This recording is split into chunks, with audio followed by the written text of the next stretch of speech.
И последните 20 на минути ги посветуваме на нашето здравје, на оваа тема ова утро. На задоволство на сите нас е доктор Златана Петковска, субспецијалист кардиолог од Аџибадем Систина, со која што ќе проговориме за срцевите аритмии, што ги предизвикува, како настануваат и колку типови има. Добро утро и добре ни дојдовте. Добро утро, благодарам за поканата. Верувам дека и овој пат нашите гледачи ќе имаат можност да добијат многу важни информации поврзани со тоа како работи нашето срце и што всушност значат срцевите аритмии. Јас се надевам дека ќе им задржиме внимание и ќе кажеме дека срцевите аритмии влегуваат во групата на кардиоваскуларни заболувања. Како што знаеме, кардиоваскуларните заболувања се причина број 1 за зголемена смртност во светот. Сакам да потенцирам дека во последниот период, последните 30 на години, расте бројот на заболени од кардиоваскуларни заболувања, расте смртноста и поради тоа е важноста да знаеме дека и срцевите аритмии влегуваат во таа категорија и поради нив според Светска здравствена организација 1,8 милиони на годишно ниво умираат од срцеви заболувања. Исто така, во Америка е направена една статистички податоци дека на секој 34 секунда умира по едно лице од кардиоваскуларно заболување. Ова го кажувам не да ги исплашам граѓаните, гледачите, него едноставно да ги подсетиме колку е важно навремено да се откријат срцевите заболувања и навремено да се третираат. Што е уствари срцева аритмија? Срцева аритмија наједноставно можеме да ја опишеме како нарушување во создавањето и спроведувањето на срцевиот импулс или на срцевото отчукување. И тука имаме често знае да биде побрзо да работи срцето, да работи побавно или да работи неправилно. Срцево треба да го сватиме како една пумпа во нашиот организам, која испумпува крвта и носи хранливи материи до клетките, да кажеме, и ги одзема оние отпадни материи и битно е тоа да работи синхронизирано, за да нашиот организам функционира нормално. За да можеме да збориме што се всушност срцеви аритмии, јас би сакала само кратко да објаснам на наједноставен начин што можам, што значи и како работи срцето. Значи, ние имаме 4 срцеви шуплини и во едно од тие срцеви шуплини се наоѓа едно јазволче од каде што потекнуваат тие срцеви импулси. Како резултат на тој срцев импулс доаѓа до контракција или испумпување на крвта од срцевите предкомори кон срцевите комори. Импулсот понатака се шири до едно друго јазволче, од тоа јазволче продолжува да се шири кон срцевите комори, значи кон останатите срцеви шуплини, се испумпува крвта и се носи до целиот организам. Таквото синхронизирано работење на срцето ни овозможува еден нормален ритам и ние вака кога си седиме во мир, нормално е да пулсот ни биде од 60 до 100 удари во минута и благодарение на тоа, нели, нормално си функционираме. Така, значи, она што е синкопа во музиката, тоа е срцевата аритмија во кардиологијата. Колку типови на нарушување на ритамот на срцето постојат? Така, значи постојат повеќе типови на нарушување на срцевиот ритам и тука е важно да споменеме дека тоа е многу опширна патологија и можеме да зборуваме цел ден. Јас ќе пробам само накратко да ги споменам оние што се најбитни или најчести меѓу популацијата. Тука е значи една синусна тахикардија, тоа значи дека ритамот ни потекнува од тоа првишното јазволче кој го кажав, синусно предкоморното јазволче и срцето работи со над 100 удари во минута. Често синусна тахикардија се јавува кај луѓе кога имаме напор, кога се агитирани, меѓутоа може да се јави и во одредени патолошки состојби. Дали се тоа од кардијално или срцево потекло, ќе ги споменеме покасно, може да бидат и од несрцево потекло. Исто така, тука влегува и синусната брадикардија и тоа е ритам кој потекнува од тоа јазволче од кај што се ствараат срцевите импулси, значи меѓутоа сега срцево работи со ритам под 60 удари во минута и често се јавува кај спортисти. Кај нив срцето е адаптирано да го истрпи физичкиот напор и затоа во мир работи побавно, може да биде идиопатски или па може да биде предизвикано јатрогенно, ние знаеме да кажеме, како резултат на употреба на одредени лекови. Понатакам продолжуваме кон аритмии кои потекнуваат од срцевите предкомори и тука имаме едни предвремени, предкоморни контракции или екстрасистола, ќе кажеме предкоморна, тоа е еден ритам кој потекнува од фокус, кој не е од тоа јазолчето што го споменав на почетокот, и ние го осеќаме како удар кој настанува порано од оној што е очекуван. Овие суправентрикуларни или предкоморни екстрасистоли не бараат некои посебни исследувања и ги викаме дека се малку така, не се толку опасни или се безопасни. Оние кои се мора да ги потенцираме, меѓу луѓето се познати и ги има се чести, се предкоморниот флатер и предкоморната фибрилација, и тоа е прилично брза срцева и неправилна срцева работа. Понатака имаме од едно друго јазолче, тоа се така наречени суправентрикуларни тахикардии, и на крај ќе ги споменеме битните коморните тахикардии, значи потекнуваат од фокуси од срцевата комора, и овдека се битни две: коморна тахикардија, коморна фибрилација или коморна екстрасистола.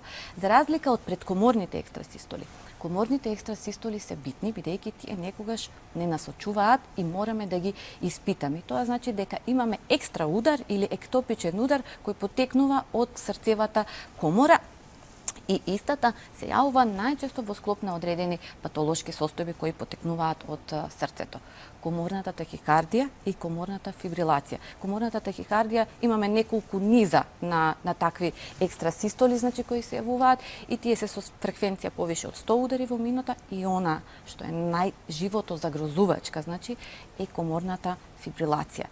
Тука имаме еден брз и регуларен ритам на коморите. Во тој момент коморите не пумпаат крв, туку тие само треперат. И можеме да кажеме дека во тој момент срцето е во застој и е битна брза интервенција или дефибрилација за да го вратиме срцето во нормален ритам, инаку можно е да се случи несакано нешто. Ситуации, да. Какви симптоми најчесто чувствуваат пациентите кои што имаат срцева аритмија? Пациентите кај кои се јавува срцева аритмија, значи доаѓаат со една низа на симптоми, и одредени се специфични, одредени се неспецифични симптоми. Во смисла специфични, ќе дојде пациент во амбуланта и ќе каже: осеќам дека срцево ми прескокнува, или осеќам дека ми излегува од контрола срцето, осеќам ударот во грло, значи тоа се одредени дека срцето ми работи неправилно, значи вознемирено, ми трепери срцето, значи тоа се отприлика така поспецифични симптоми. Меѓутоа може и неспецифични, да каже дека се осеќа замор, осеќа малаксалост, слабост, немоќ. Може исто така укажуваат дека некогаш имаат краток здив, дека ги гуши. Значи тоа се отприлика симптоми кои пациентот ги кажува при влез во амбуланта, и особено е битно разговорот доктор-пациент, да му се дозволи на пациентот да се ги каже симптомите, за да нас не насочи нели во која насока ќе ги правиме понатамошните испитувања. Так. Кои се ризик фактори и најчести компликации кои што може да се случат? Така, ризик фактори или причини до кои доаѓа, јас веќе споменав дека нели можат да бидат како од срцево, така и од несрцево потекло. Од срцево потекло најчесто се јавуваат аритмиите како резултат на коронарна артеријска болест, тогаш кога викаме дека постои запушување или стеснување на крвните садови што го хранат срцето. Може да се случи да се појави аритмија во моментот кога пациентот доживува срцев инфаркт или аритмија која произлегува од претходно прележан срцев инфаркт. Причина за појава на аритмии може да бидат валвуларните болести. Тоа се оние клапи или залистоци кои отвараат, затварат, и кога тие се болни, некогаш се појавуваат аритмии. Високиот крвен притисок, причина за појава на аритмии. Воспаление на срцевиот мускул, значи е причина. Одредени кардиомиопатии кои можат да потекнуваат, да имаат и генетско потекло, значи да се пренесуваат со генерации, исто така се причина за појава на срцевите аритмии.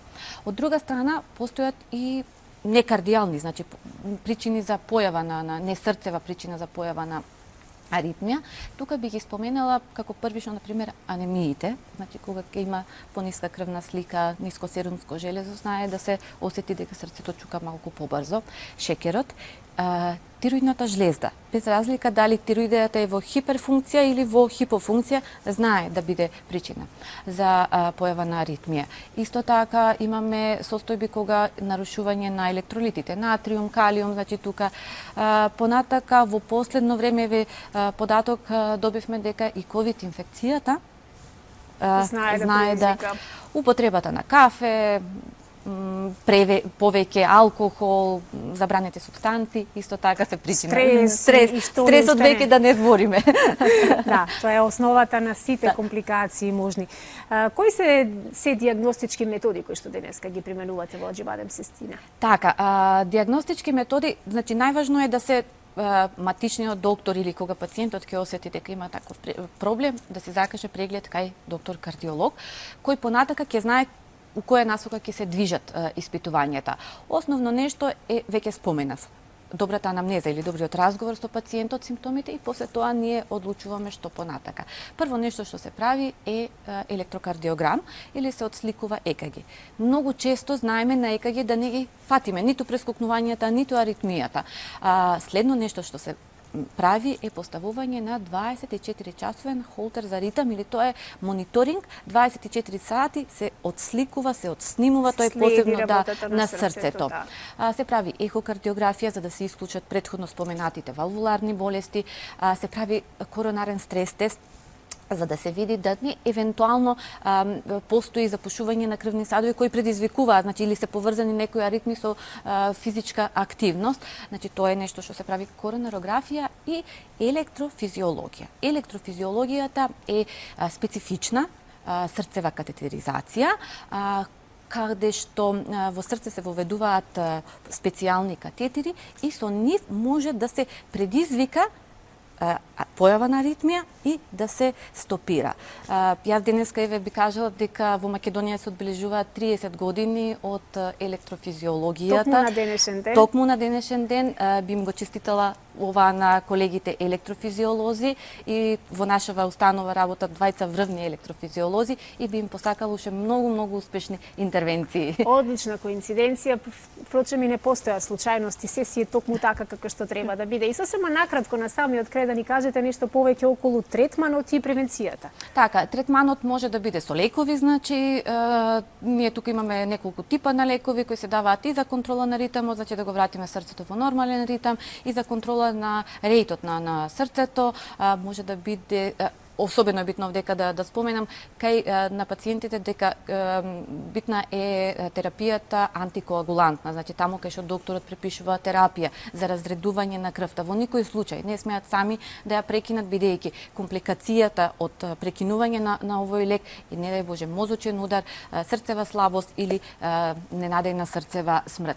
Покрај тоа постои електрокардиоверзија или тоа е кога се испорачува електрошок, значи по соодветна примена преку градниот кош за да срцето го вратиме во нормален ритам. Може да се користи катетер аблација која се надоврзува на претходно назначената електрофизиолошка студија и на крај нормално имаме имплантација или поставување на одредени девајси, меѓутоа тоа е некое понапредно ниво, така да кажам. И уште една препорака, дали пациентите со одредена срцева слабост или еве конкретно срцеви аритми се препорачува да се бават со некаков спорт и кој би бил тој кој што би бил најбезбеден за нив? Така, значи во основа најбитно е да превенираме за да не стигнеме до вакво нешто, а во однос на тоа што треба да се спортува, зависно од типот на аритмијата која пациентот ја има.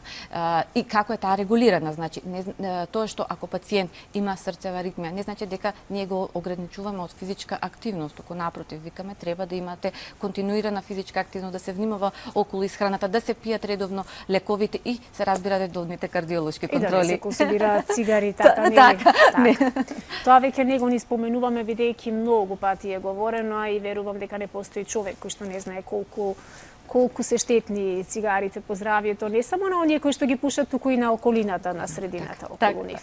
Доктор Златана, многу ви благодарам што и ова утро превениравме, проговоривме за срцевите аритми и за се она со кое што верувам дека многу од нашите гледачи се соочуваат и успешно се справуваат. Минути за здравје ќе имаме и понатаму, не само во петоците, туку и во останатите денови. Поздрав до целиот тим во Аџибадем Систина, до сите ваши колеги и наши гости, минати и идни, и на некоја тема повторно ќе се дружиме. Благодарам. Тука